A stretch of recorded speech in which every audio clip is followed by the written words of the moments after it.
Do you want to live a life of freedom and adventure? Are you wanting more than the daily grind? Me too. Welcome to the EMMA LOVELL Show, a place where we talk about living a life you love now. I'm your host, Emma Lovell, and my number one value is freedom. I've spent the last 14 years running a business and traveling the world, and now I take my husband and toddler along for the adventure too. It's possible, and I know you can create a life doing what you truly love as well. This podcast will inspire, motivate, and encourage you to go after your dreams, to create a life you love and to live it now, not wait for retirement or someday in the future. I'll be sharing episodes weekly about how I harmonise business, travel, and self-care. I'll also bring on incredible guests to share their journeys, the wins, the challenges, and how they're creating a life they love. Let's jump in and get dreaming. This is a space for you to manifest a life you love. I would like to acknowledge and recognise Aboriginal and Torres Strait Islander peoples as the first peoples of this place, now known as Australia. I am grateful for the continuing care of the land, waterways and skies where I work, live, listen, learn and play. From here on Yugambeh country and from wherever you are listening, I pay my respects to the elders past and present. Hello and welcome to today's podcast. I am your host, Emma Lovell, and I'm going to welcome you also in Spanish. Hola, bienvenido a el podcast. I am speaking un poquito español because this episode is all about Mexico, and I actually learned to speak Spanish from a book. If you've seen Faulty Towers, I learned it from a book. I learned, from a basic 6 weeks of Spanish book, and I just wrote with the vocabulary and practicing that real basics. I also did a very basic lesson with a dear friend who was from Spain, numbers and days of week and all that sort of stuff. So some basic grounding. She also taught me about the alphabet really early on, so that helped a lot, how to pronounce the alphabet. But where I really kind of got my Spanish down pat, or down much more, was when I lived in Mexico for 4 months in 2009. So I did intercambio exchange from UTS. I did a semester abroad as part of my degree. Well, it was actually an additional thing to my degree, but I was able to continue my university as usual. I just did elective subjects so that it translated into my main degree, and I got to live there for 4 months. It was meant to be 6, but due to swine flu, so we came very close to a pandemic, I chose to leave Mexico a little bit early. But it was one of the most formative times of my life, and I feel deeply connected to Mexico. I say, me encanta Mexico, Mexico es en mi corazón, like Mexico's in my heart. I really love it there. And so it was quite a special trip just gone that we actually went and took my son to Mexico for the first time. My husband and I actually got married in Mexico in a place called Tulum, which is south of Cancun. And the idea was to go back every 4 years because we got married on a leap year. So we got married on the 29th of February, 2020. Just in time before everything shut down. It was absolutely divine timing, and we had the most incredible time, most magical celebration, and just perfect and so wonderful to get married by a cenote in the jungle. We swam on our wedding day in my wedding dress, have the most incredible photos by White Crown Photography, and so I wanted to go back and share that with my son. But in 2024, just wasn't working out, and finances and life stuff were just not permitting at the time, and I probably could have forced it to happen, but we would have really stretched ourselves, and it's just not something I wanted to continue to perpetuate, because that's how I used to do things when I was younger, was, just travel, work, travel, spend all my money, come back, do it all again. I didn't want to do it under duress, so we pushed it back. And it ended up being 6 years after our wedding that we went back with our son. And pretty surreal to be there, that he was 5 years old. And it was like, nothing had changed in a way. We were there with the same photographer. We were in the same spot, but we've been married for 5 years, 6 years, and we now have a 5-year-old. So it was pretty wild, but I've gone a few steps ahead. We also got to visit Mexico twice on this trip. So I've just done I've been away for 5.5 weeks, living my Bleisure Life, 2 weeks in the US, hosting a book launch for my cousin, Bill. It's Life of Magic. So for those watching the video, A Life of Magic, 102 years of service, showmanship, and storytelling. And we hosted a book launch there and got all the books out, over 400 copies, 200 people at the book launch. It was wild. Lovely to share that time with him. He's now 103, which is crazy. But the actual original plan, the reason we booked the book launch then was because I had originally, over 15 months ago, we booked to go to the Panama Canal cruise. So there's a cruise, I think it only happens twice a year with Royal Caribbean, that you can actually go through the Panama Canal on a cruise ship. And so my husband, whenever he puts his hand up for trips, I'm like, yes, okay, we can do it. So we put down a deposit January 2025. We ended up sort of jokingly suggesting to my in-laws that they could come with us and we could turn it into my mother-in-law's 70th trip, because she said she wanted to go somewhere with all of us. And then my brother-in-law flew down from Canada as well. So we flew over from Australia and we all met up in Panama and did a cruise. And it went from Panama through the Panama Canal on a cruise ship, which is just kind of wild. And then we went to Costa Rica, which is the first time I've been there, first time to Panama, first time to Costa Rica. And then we went to 2 other places in Mexico. We went to Huatulco, which is on the bottom of Oaxaca. I've been to the state of Oaxaca before, to the city, to the capital, but I hadn't been to the coast. So it was really beautiful to see another part and to see the Pacific side. And then we went to Puerto Vallarta. I've been told you I'm going to Porto, the O. And I thought it would be quite touristic, but it was actually incredible. So I'm really happy to have experienced 2 new places in Mexico as well, in a country that I love. It's actually quite a huge country. When you look at the map, it's really big. North America is you've got Alaska, Canada, the United States, and Mexico are all part of North America, and it's actually huge. So all of them are huge. So a lot to explore. But the main place we wanted to get back to was Tulum. And ironically, we actually didn't go to Tulum. And we technically didn't get married in Tulum. We stayed in Tulum for our wedding, which is so Cancun, Playa del Carmen, Tulum are the main places over there. Cancun is the very famous one that is like the party place for spring break. But then you go down further and it used to be a bit more chill. It's definitely grown. It's like rapidly growing. And we chose to stay at a place called Puerto Aventuras, which was just south of Playa del Carmen. So, and it was very convenient because the cenote that we got married at, Cenote Cristalino, was only 10-minute drive from there. So that was fantastic. But it meant that we didn't technically go to Tulum. Now, I technically went to Tulum because we had a bit of a crazy, weird adventure on the morning of the wedding reunion photo shoot. But we chose Puerto Aventuras just because we wanted to stay in an all-inclusive hotel this time. I've stayed in like literally basic cabanas on the beach. That was my first ever experience of Tulum and I absolutely loved it. We've stayed in all-inclusive. I also stayed in near Playa del Carmen in a really, really pimped out all-inclusive with some girlfriends when I was living there in 2009. I've stayed in some other basic cabanas, and then I've stayed in a villa. We hired a villa for our wedding where we all were in the same house. So all different styles, but we just thought we needed a vacation. So we had 2 weeks staying with family and friends in the US, which is so wonderful. But this was our time to just be the 3 of us. We wanted it to be easy on us, so we stayed in the all-inclusive, had a really reasonable rate.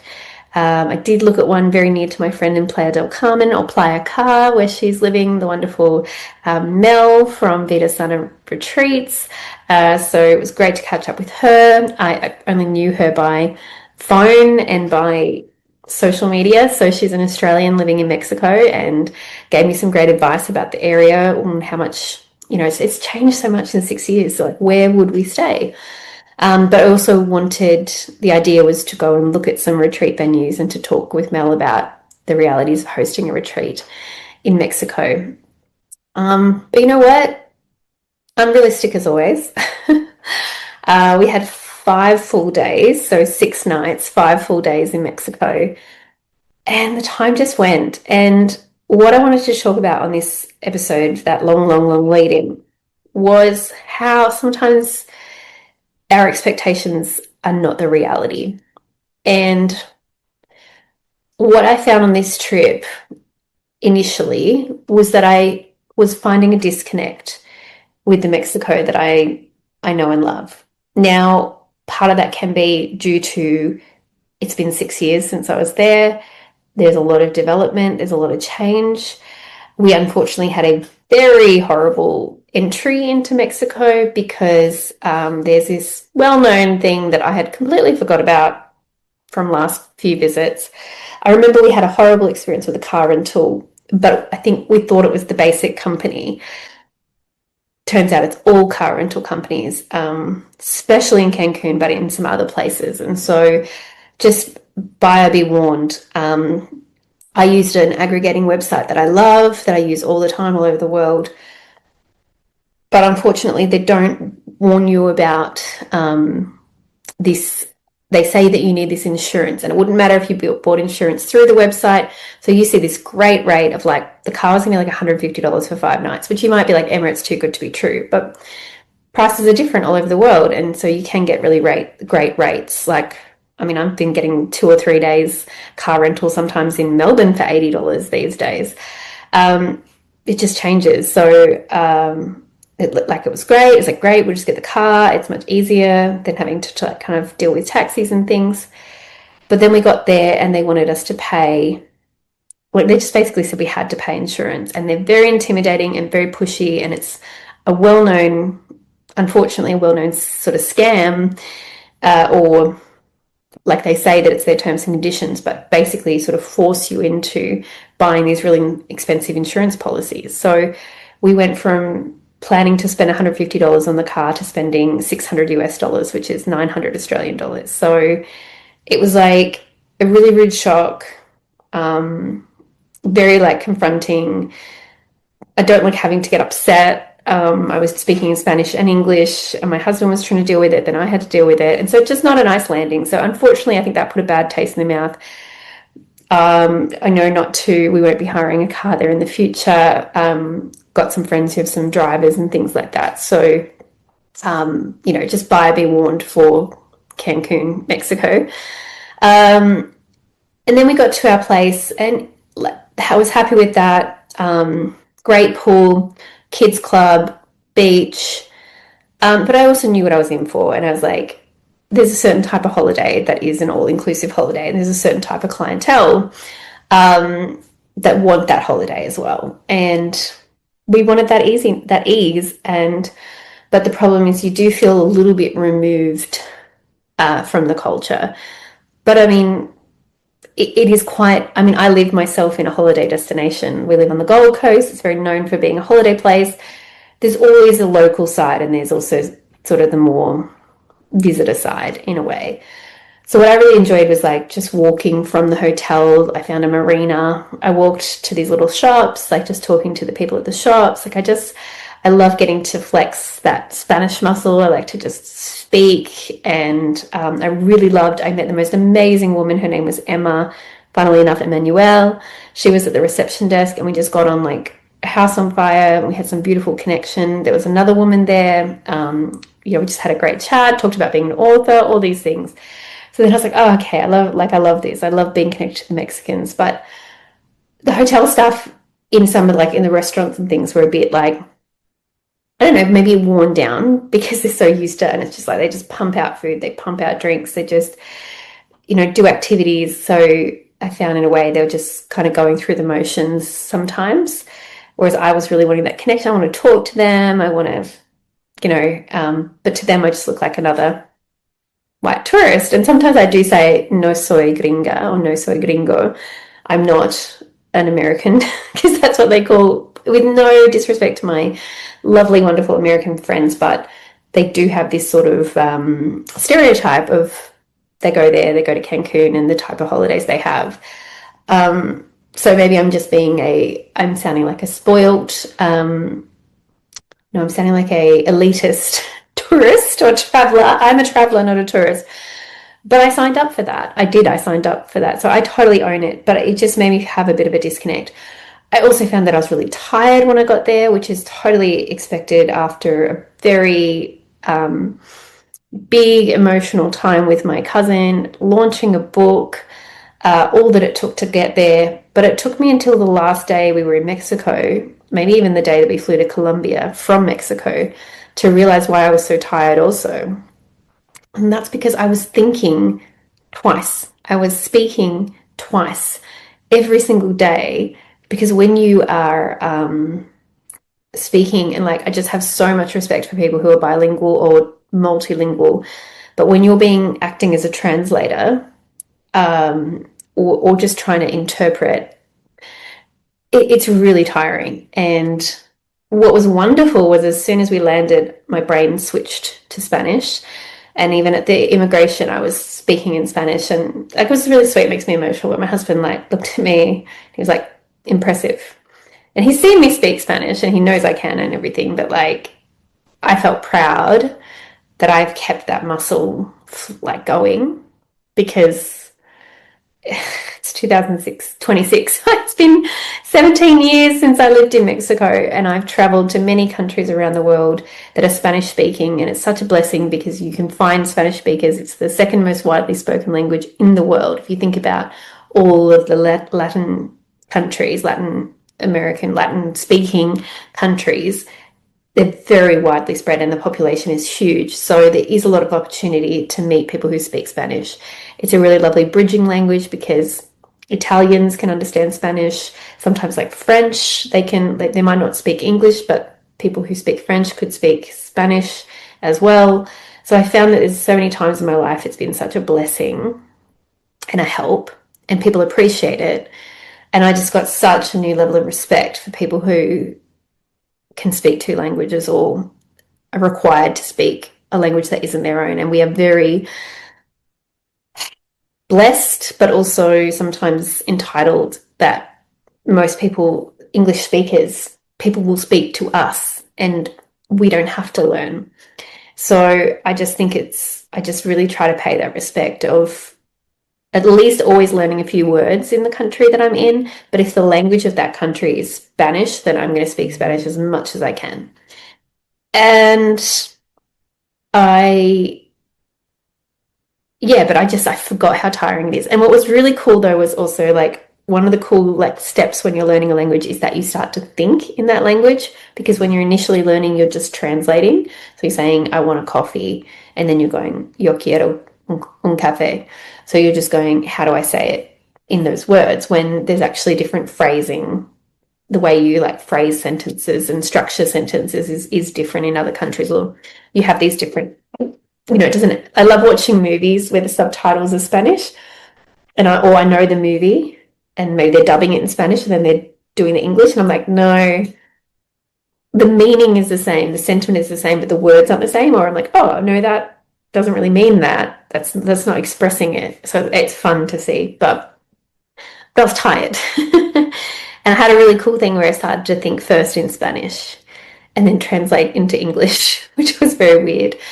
And I was saying things to my son in both as well, because I would love for him to learn at some point. But I think at times he would get frustrated because he was seeing me differently, because he's seeing his mum, but I sound different. And also he probably he's not understanding what I'm saying. And then I'm having to repeat everything to my husband and my son. So it's challenging. And so I'm tired. But so we spent first few days kind of at the hotel. We also had this big activity to do, which was like why we went back. And that was to recreate the underwater photo shoot that we did at our wedding. So I actually have a podcast episode all about our wedding on my podcast, Lovely Travels. I think it's episode 27, where my co-host Darius interviewed my husband and I about eloping to Mexico and doing an underwater photo shoot, which was just sensational. So yeah, the reason people go to that part of the world to do these underwater photo shoots is because cenotes are these eroded caves, limestone caves that then flood, or the rainwater fills them. So it's fresh water. And so then they just have these most beautiful colors. So there's very few wildlife in them. Like there's just some fish. Like you're not there to see that. You're there to see the incredible way that nature has carved out the rocks and the way that the light then comes into these caves. And there's hundreds, possibly thousands of cenotes, but they're only found in this part of the world. I think there's something like similar to cenotes, like you might have seen, like we went to a sinkhole, or not a sinkhole, what was it called, in Samoa, a trench. We went to a trench in Samoa. So it's similar, but just the way that these cenote, cenote, the way that they have evolved is just magical. And so it's a hotspot for divers. So one of the kind of pinnacle spots for divers to go is Dos Ojos, which means two eyes, and you can dive into one and you go through the cave and you come up in the other one. So my husband and I told him about this on our very first Tinder chat, because we met on Tinder. I'd just been I think I went to Mexico that visit, but I had been in the Bahamas, and he's a diver, and we were talking about that, and said I'd love to dive one day because there's this place you can go and you can dive in the cenotes. And I told him all about it, and I was like, haven't you heard about it? It's a diving bucket list. And flirting with me, he's like, I'll teach you how to dive and we'll go there. And he did teach me how to dive. And 4 years after we started dating, oh no, not even 2 years after we started dating, he took me there. Well, we went there and we dove there, and I cried. So it was pretty incredible to then find out that you can actually get married at a cenote. And then not only that, but you can have an underwater photographer take photos of you in your wedding dress in the cenote. So I got to be a mermaid, and my husband got to be Aquaman, and it was just phenomenal. And but the photos are incredible. Deborah Ducci is a specialist at this. She's the most wonderful, brilliant, fabulous, perfecto Italian woman who's been living in Mexico for 20 years. And we got to work with her 6 years ago, and seeing her again this time was like no time had passed. So we arranged that we would do this shoot, but this time we'll have Finn in the photos.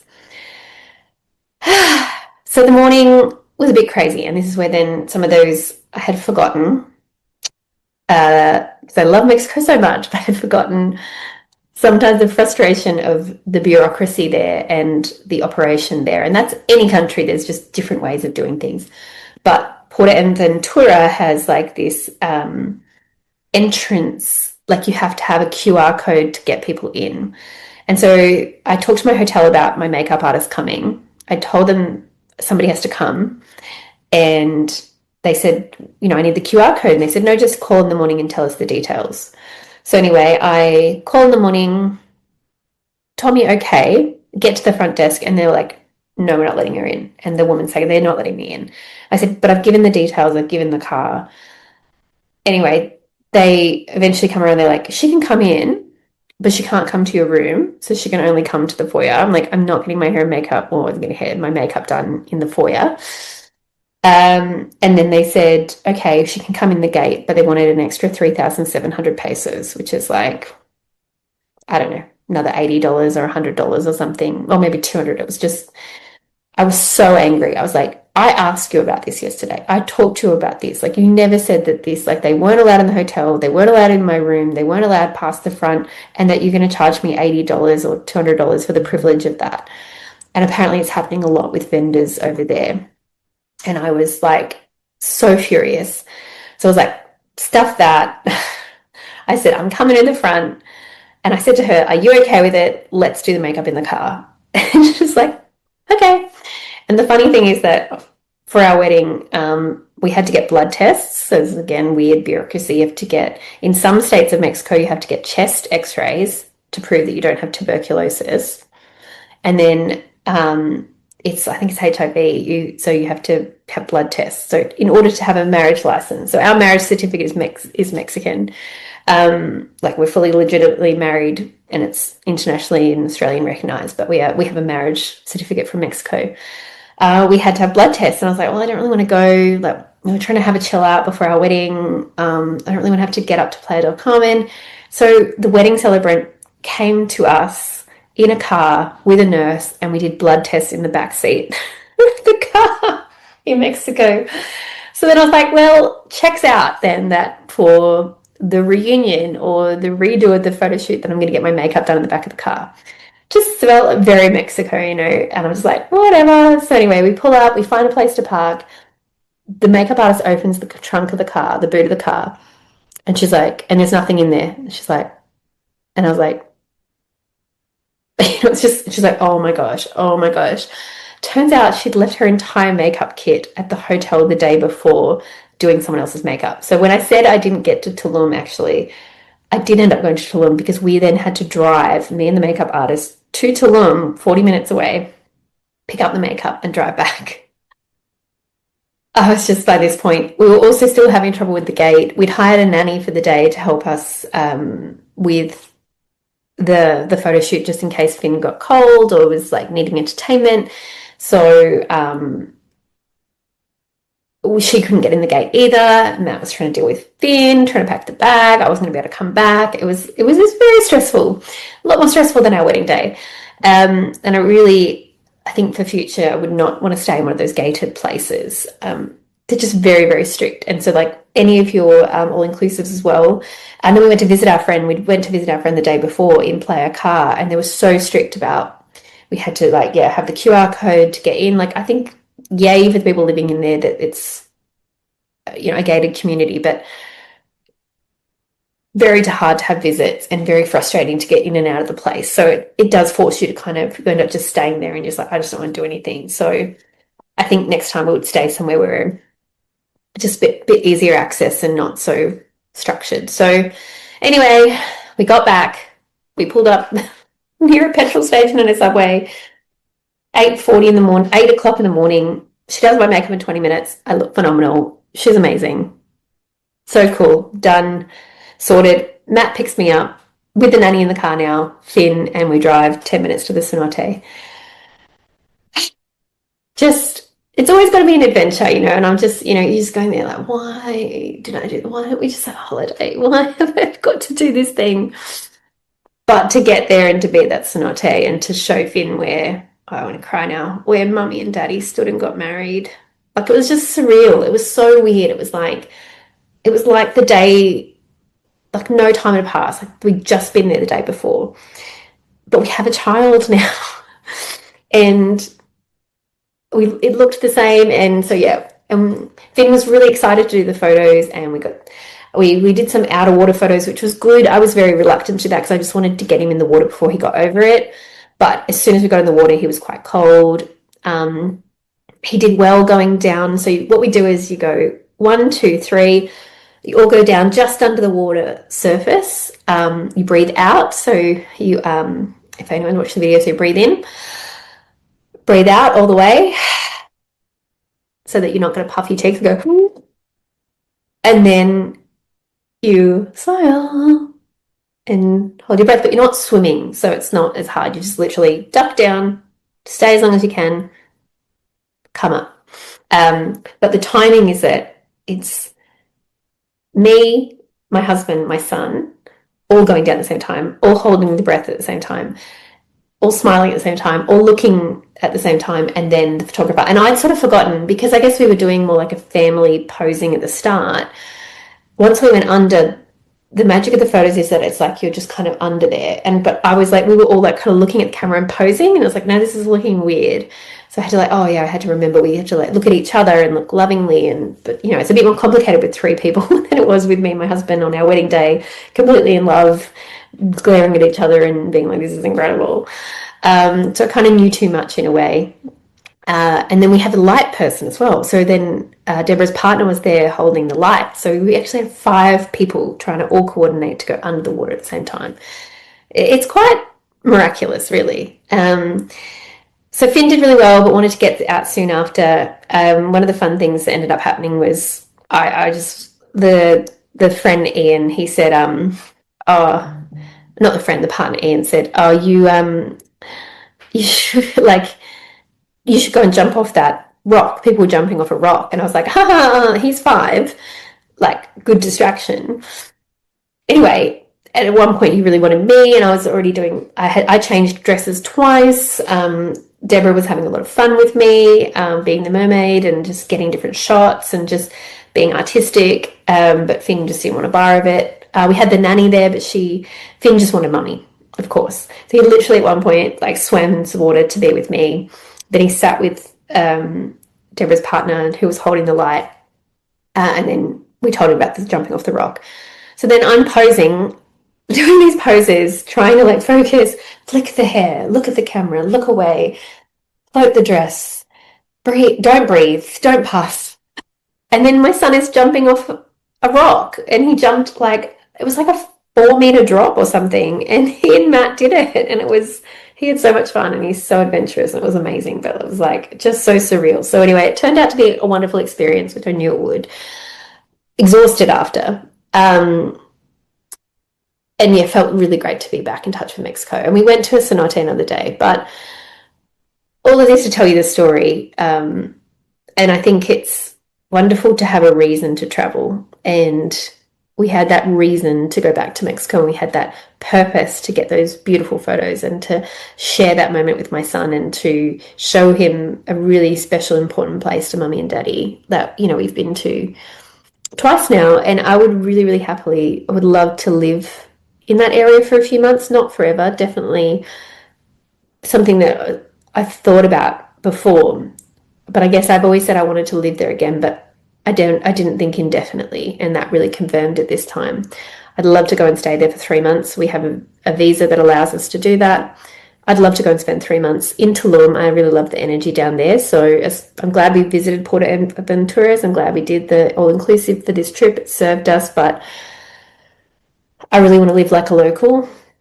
I really want sort of more low key. I haven't seen Tulum and how much it's grown. I think so. What really, it almost felt like I was like, did I glorify this place? Like, it's one of my top 5 places in the world, which is saying a lot. I've been to 80 countries and many, many, many times. You know, have I romanticized it? Have I built it up? Or have they built it up and it's lost the romance? But I think what's so important for me when I travel is that connection with the people. It's the connection with the nature. It's the connection with the land. So one of the other days, lovely Mel came down and we just walked up to, there's like another beach in my area, and we just went for a walk on the beach, and we just looked at the incredible ecosystem of and the colors of the water, and how the beach and the jungle and the mangroves all sort of come together in this area. And I was like, oh, this is what I love. And we went to a cafe, we just had a green juice. Like, I was like, yeah, this is what I love. So my plan was to go and look at retreat venues, but I quickly realized we just didn't have time. After all the hoo-ha with getting in and out the venue, I think we also had a bit of a fear of driving around because we didn't want to like damage the car at all, for fear of like losing our deposit and having to pay the insurance and all that stuff. But also I wanted to just be there with my son and my husband. And I thought, yes, it would be great to see the venues, but I know the area. I trust Mel. I trust my other local friends who know hotels and venues well. I certainly would never run one in an all-inclusive of that style. There's some really great retreat venues in that region that are more nature-oriented, more boutique. That's the things that I'm looking for. But I almost thought, do I really want to run one here? And I didn't go and see the venues. Is it meant to be, or is it worth it, or will that even happen? And I've taken time to reflect on it. And absolutely I will. But I will show people the Mexico that I love. And that is the culture, that is the connection to land, that is the incredible indigenous communities and ancient cultures they have in that region, that they have both the Mayan and the Aztec, to take them to the cenote and show them that just natural, simple beauty, to eat the best tacos and ceviche and fresh, amazing food and the food was good at the all-inclusive. It was good, but there's nothing like just going up to a little taco stand and getting 4 tacos for like $4 and putting a bit of lime and coriander and onion and having a Corona. And like the best places are the roadside with the red plastic chairs. You see the locals there, like they're kind of like not too basic, but like a pretty open, simple restaurant with these bright red chairs, and you're like, that's a winner. 4 tacos on a plate, Corona or a Pacifico beer, perfect. I want to show people that simple, rich Mexico that I love, and I know, and I will. And also, you can do both. You can stay in a really beautiful boutique, fabulous, comfortable, very well taken care of place, and then I can take people out and show them that side of it that I've seen. We can go and see the ancient culture. We can see the fabulous. There is a great, fabulous party life in Cancun and Tulum. Sorry, not Cancun. I don't love that. The Playa del Carmen, sorry, in Tulum. And it's okay for that trip to have had a plan and to have expectations and for the reality to be different. And I'm proud of myself for listening to my body and what I needed, for knowing that this is 100% not my last trip to Mexico.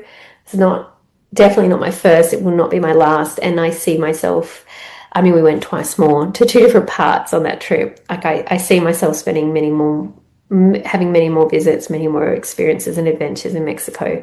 But I would really love the opportunity to take people and show them there's some magic there. There's some real magic in that area, and I want to share that, and I will. So watch this space, Mexico 2027. It's going to be second half of the year. We're going to go. So last year I actually kept it a lot of secret, the destination that I was planning, Bhutan, that I have for this year, Bhutan, and ended up being Nepal as well, because we postponed from last year. I'm not going to do that this year. I'm not going to keep it such a secret. I'm going to talk loud and proud about the plans. I want to bring you along for the journey. So if you've ever looked at my retreats, you've looked at my adventures or travels, or gone, how does Emma do this Bleisure thing? How is she traveling for 5.5 weeks with her husband and son?